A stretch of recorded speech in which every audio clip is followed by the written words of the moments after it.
Gente, deixa eu achar o trecho dessa entrevista que foi dada para a revista Marie Claire. Tá aqui a última edição, quer dizer, a mais nova, a recente, né? Com essa capa linda, olha aqui, com a Ingrid Guimarães, Sabrina Sato, Tata Werneck, a Dani Calabresa, olha só, tá muito legal, realmente é uma super capa. E fala das mulheres que fazem graça no nosso país, que eu particularmente acho que dessa safra de humoristas, as mulheres fazem graça melhor. Tem mais mulheres engraçadas do que homens engraçados, na verdade. E aqui está a entrevista da Luciana Lima, que é a viúva do ator Domingos Montanher. É a primeira vez que ela fala, gente, com uma grande entrevista mesmo e numa grande revista. Olha, a atriz Luciana Lima fala pela primeira vez sobre a morte do marido, Domingos Montanher, e também sobre as comemorações de 20 anos da La Mínima, a companhia de teatro e circo fundada pelo ator, evento que é também uma homenagem, né? Ela ficou muito tempo pensando e desestimulada de fazer essa festa dos 20 anos da empresa dele, mas depois ela acabou entendendo que seria, na verdade, uma homenagem também, não é? Porque era a escola, e o que eu fiz com um ponto aqui? Era a escola da vida dele, era o que ele mais amava na vida. E aqui vem várias perguntas, ela vai respondendo, né? Tem essa pergunta aqui, olha, quando o Domingos morreu, você pensou em desistir da comemoração de 20 anos no La Mínima? E ela vai falando e ela diz que não vai acontecer nada. Não, aqui já é outra história, ó. E ela fala, a celebração virou uma homenagem ao Domingos. No dia do acidente, como é que você recebeu a notícia? E aí ela conta em detalhes, ela diz, eu não acompanhei as redes sociais onde o desaparecimento era assunto desde as 14 horas. Quando deu umas 15 horas, o empresário dele me ligou, eu estava no galpão, senti um tom preocupado em sua voz. Aí começou o processo. Liguei para a escola dos meus filhos, pedi que saíssem mais cedo para evitar que deparassem com um burburinho. O mais velho estava em casa.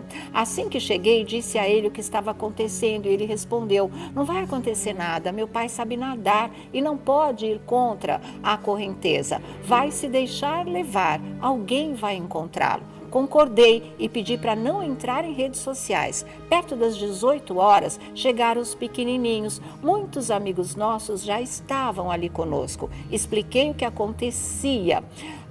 O do meio começou a chorar, depois o menor. Mônica Albuquerque, diretora de produção da Globo, ligou pouco depois e disse, Lu, nesse Lu eu senti. Você não tem uma boa notícia para mim? Perguntei. E ela disse que não. Aí a revista pergunta, até aí tinha uma expectativa que ele fosse encontrado? E a viúva diz, tinha. Fui dar a notícia para os pequenos imediatamente. Chamei os 3 no meu quarto e falei.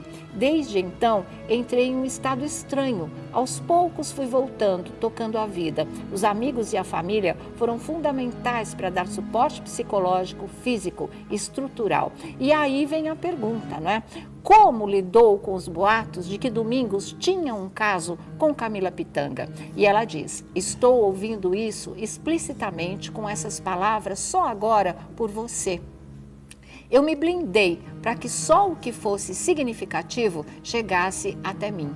No dia do acidente, o elenco veio me dar um abraço e tive o primeiro contato com a Camila. Ela estava muitíssimo abalada, não falava coisa com coisa, o namorado já estava com ela. Depois, trocamos mensagens de força, não era frequente, mas espontâneo, disse ela.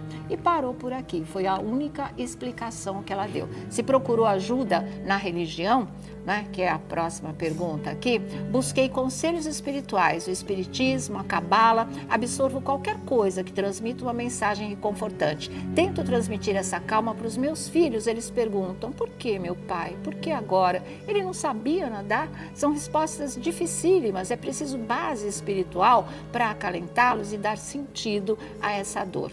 Algum objeto a faz lembrar-se dele? E ela diz, tipo tudo, não tem como. Ele dava opinião em tudo, se visse esse copinho bolinho de café sem asinha, achava que objetos quebrados chamavam energias ruins. Era estudioso, tinha uma capacidade de introspecção e envolvimento impressionante. Anotava tudo em caderno, era muito organizado. Descobriu coisas sobre ele que a surpreenderam e ela diz o processo criativo. Embora o observasse cotidianamente, olhei com mais atenção para isso. A comoção em torno da morte também me surpreendeu. Como é se readaptar nesse momento após a perda? Ela diz, é um exercício. Estamos ressignificando os lugares que frequentávamos com ele, alimentamos memórias, mas as crianças assimilam a perda de outra maneira. O agora é mais importante do que o amanhã e é nisso que eles a ajudam diariamente, diz ela, né? Então, em relação a esses boatos, eu acho até importante mostrar novamente essa resposta dela, porque a revista foi muito corajosa em perguntar. Tanto que ela diz, é a primeira vez que eu estou ouvindo explicitamente. Claro que ela ouviu muitas e muitas vezes, por trás, os buchichinhos, os boatos, ela sabia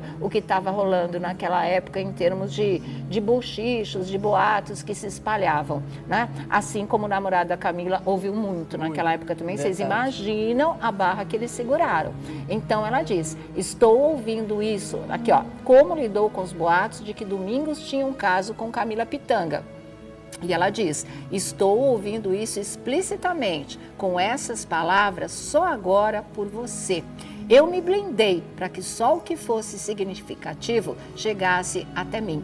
No dia do acidente, o elenco veio me dar um abraço e tive o primeiro contato com a Camila. Ela estava muitíssimo abalada, não falava coisa com coisa. O namorado já estava com ela. Depois, trocamos mensagens de força. Não era frequente, mas espontâneo, e disse a Luciana sem entrar em maiores detalhes, né? Mas tocou pela primeira vez nesse assunto porque alguém teve a coragem de honestamente chegar para ela e perguntar de uma maneira muito digna e muito decente. Né? Exatamente. Como um jornalismo sério. Que tem. Achei interessante, e nessa hora também não adianta querer ficar sabendo se teve caso, se não teve. Ela estava chorando a perda do marido. É isso que ela falou. Ela se blindou e focou nas coisas que eram importantes. As próprias mulheres falando da mulher, você não pode ter amigo homem? Você não pode nadar com um amigo? Não, mas é que na época ficou muito, na época... porque eles estavam falando isso, correu muito que os dois tinham um caso, que eles foram para lá, para Era amigo, Rio, gente. Você não tem mais amigos? É lógico, você não pode. Não, você não pode ter amigos. Se eu nadar com você, vão falar que eu tô saindo com você. Não, aí é difícil. Vou falar que eu tenho poder de persuasão. Ai, Felipe! Eu nadaria com você que não teria problema. Mas eu tenho amigos homens, né? Por isso eu saio com eles. Exatamente, né? Aí que acontece. Mas eu tenho mais amigo que não gosta mesmo. Ai, eu parei pra Olha, pensar agora. eu vou te falar. É complicado, porque você ter amizade, ou você ter amizade com um homem, ou com homem, mulher com mulher, é uma coisa tão normal, mas algumas pessoas conseguem... Sexualizam tudo, né? Tudo muito tem louco que ter isso. A sexualidade no meio, tudo tem que ter Ou querem sexo, culpar alguém. Achar uma desculpa porque sempre. aconteceu. E justamente isso, ela estava sofrendo muito mais pela perda do marido do que justamente... Por esses boatos. Assim, será que ele esse tipo de boato, cercar uma tragédia dessa é inconcebível, mas cercou. Aconteceu, cercou de verdade. Tanga foi forte. Aquela comoção nacional e todo mundo falando, mas o que ele foi fazer lá ao fundo com ela? Por que foram nadar tão distante? Para a pergunta e para a reportagem é um ponto para Marie Claire. E chama a atenção também a questão do filho. Você leu ali uma passagem que eu fiquei aqui arrepiado. Qual? Quando ele fala que o meu pai sabe nadar. O que aconteceu? Ele vai ser levado e alguém vai encontrá-lo. O que, né? A gente não sabe explicar o que, mas infelizmente dessa morto, né? adivinhação das crianças, né? Ele falou exatamente o que primeiro aconteceu. momento que você recebe uma notícia que você não está preparado, você vai lidar como? Com a negação primeiro. Aí depois você vai entrar no processo. Está falando o psicólogo Felipe Campos. Não, de verdade, você estudou. A gente respeita isso, viu? Olha aqui, gente, daqui a pouquinho Flor, né? Está aqui também para falar dos 33 quilos que ela perdeu, da colocação da prótese de silicone, da abdominoplastia. Ela, olha, tá lindona. Vai até dar uma voltinha pra gente depois? Vocês vão ver o resultado total aqui no nosso programa.